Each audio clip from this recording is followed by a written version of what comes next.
తెలుగు రాష్ట్రాల్లో 450కి పైగా రోబోటిక్ సర్జరీలు సక్సెస్ఫుల్ గా చేసిన ఘనత మణిపాల్ హాస్పిటల్దే.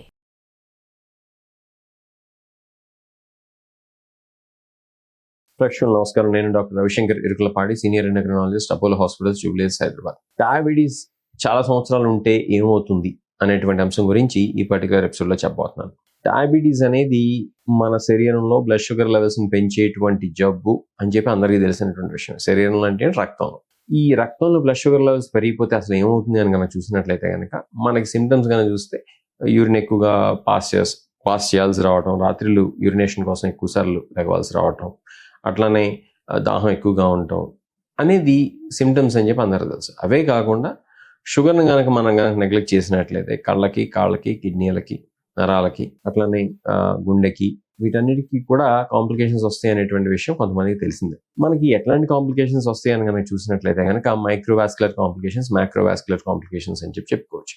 ఇవే కాకుండా ఇన్ఫెక్షన్ రిస్క్ అనేది ఎక్కువగా ఉండటం, ఇన్ఫెక్షన్ ఒకసారి వచ్చిన తర్వాత తగ్గడం కష్టంగా ఉండటం కూడా మనం ఈ డయాబెటీస్ వచ్చేటువంటి వాళ్ళలో సర్వసాధారణంగా చూస్తూ ఉంటాం. కాబట్టి కోవిడ్ నే మనం ఎగ్జాంపుల్గా తీసుకుంటే కనుక కోవిడ్ మరణాలు డయాబెటీస్ వచ్చినటువంటి వాళ్ళలో, ముఖ్యంగా కంట్రోల్ సరిగ్గా లేనటువంటి వాళ్ళలో ఎక్కువగా ఉన్నాయి. అలానే ఐసీయూల్లో అడ్మిట్ అవ్వాల్సినటువంటి అవసరం కూడా కోవిడ్ సమయంలో డయాబెటీస్ ఉండి సరిగ్గా కంట్రోల్ లేనటువంటి వాళ్ళలో ఎక్కువగా చూస్తున్నాం. కాబట్టి మనం చెప్పొచ్చేది ఏంటంటే ఎట్లాంటి ఇన్ఫెక్షన్ వచ్చినా కూడా ఆ ఇన్ఫెక్షన్ తగ్గేటువంటి అవకాశం పూర్లీ కంట్రోల్ డయాబెటిక్స్లో ఎక్కువగా ఉంటాం. కాబట్టి డ్యూరేషన్ ఆఫ్ డయాబెటీస్ కనుక ఎక్కువగా కనుక ఉన్నట్లయితే కేవలం వెజైనల్ థ్రష్, ఫంగల్ ఇన్ఫెక్షన్స్ లాంటివి మాత్రమే కాకుండా, బెల్నోపాస్టైటిస్ లాంటివి మాత్రమే కాకుండా సీరియస్ ఇన్ఫెక్షన్స్, న్యూమోనియాస్ లాంటివి కూడా ఎక్కువగా వచ్చేటువంటి అవకాశం లాంగర్ డ్యూరేషన్ ఆఫ్ డయాబెటీస్ నుండి సరిగ్గా కంట్రోల్ లేనటువంటి వాళ్ళలో ఉంటుంది. Just because of the sheer long duration of diabetes, chance of succumbing to those infections కూడా మనకి ప్రాబబిలిటీ ఎక్కువగా ఉంటుంది. సో ఇది ఒకటి. నెక్స్ట్, లాంజివిటీ కనుక తీసుకున్నట్లయితే,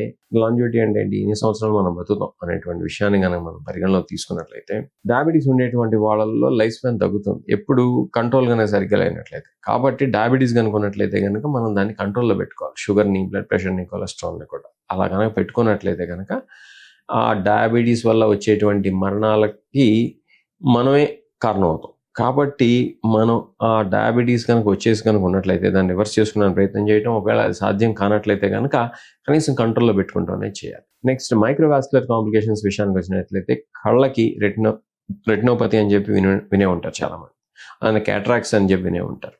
కాబట్టి డ్యూరేషన్ ఆఫ్ డయాబెటీస్ కనుక ఎక్కువగా ఉన్నట్లయితే కనుక వీటి రిస్క్ పెరుగుతుంది.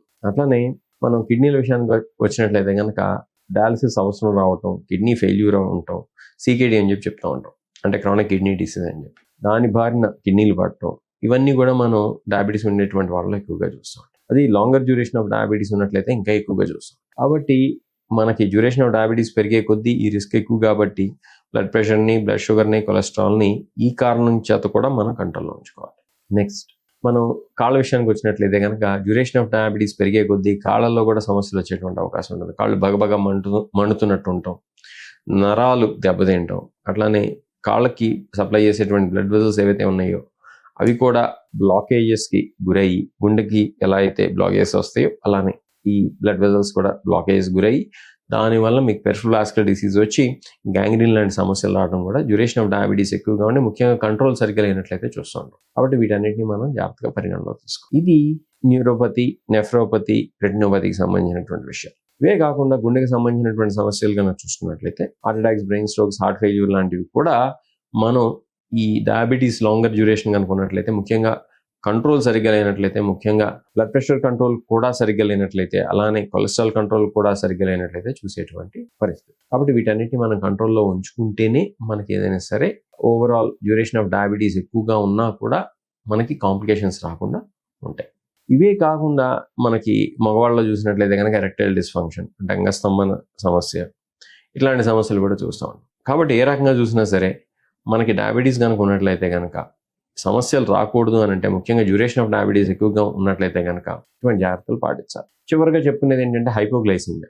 హైపోగ్లైసిమియా అంటే లో షుగర్ కావడం. లో షుగర్ సమస్య కూడా డ్యూరేషన్ ఆఫ్ డయాబెటీస్ ఎక్కువగా ఉండేటువంటి వాళ్ళు ఎక్కువగా చూస్తూ ఉంటాం. ముఖ్యంగా ఆ హైపోగ్లైసిమిక్ ఎపిసోడ్స్, వాటి సివియారిటీ కూడా ఎక్కువగా ఉండడం అనేది చూస్తూ ఉంటాం. కాబట్టి ఏంటంటే మనం ఎటువంటి మందులు వాడుకుంటున్నాం అనేది కూడా ఈ డ్యూరేషన్ ఆఫ్ డయాబెటీస్ ఎక్కువగా ఉండేటువంటి వాళ్ళు మరింతగా జాగ్రత్తలు పాటిస్తూ మనం మందులు వాడుకోవాల్సినటువంటి అవసరం, అట్లానే లో షుగర్ కాకుండా చూసుకోవాల్సినటువంటి అవసరం కూడా ఉంటుంది. ఇటువంటి జాగ్రత్తలు కనుక మనం పాటించినట్లయితే డ్యూరేషన్ ఆఫ్ డయాబెటీస్ ఎక్కువగా ఉన్నా కూడా మన కాంప్లికేషన్స్ బారిన పడకుండా ఉంటాం. మన యొక్క లాంజివిటీ ఎఫెక్ట్ కాకుండా కూడా చూసుకోవచ్చు. Take care.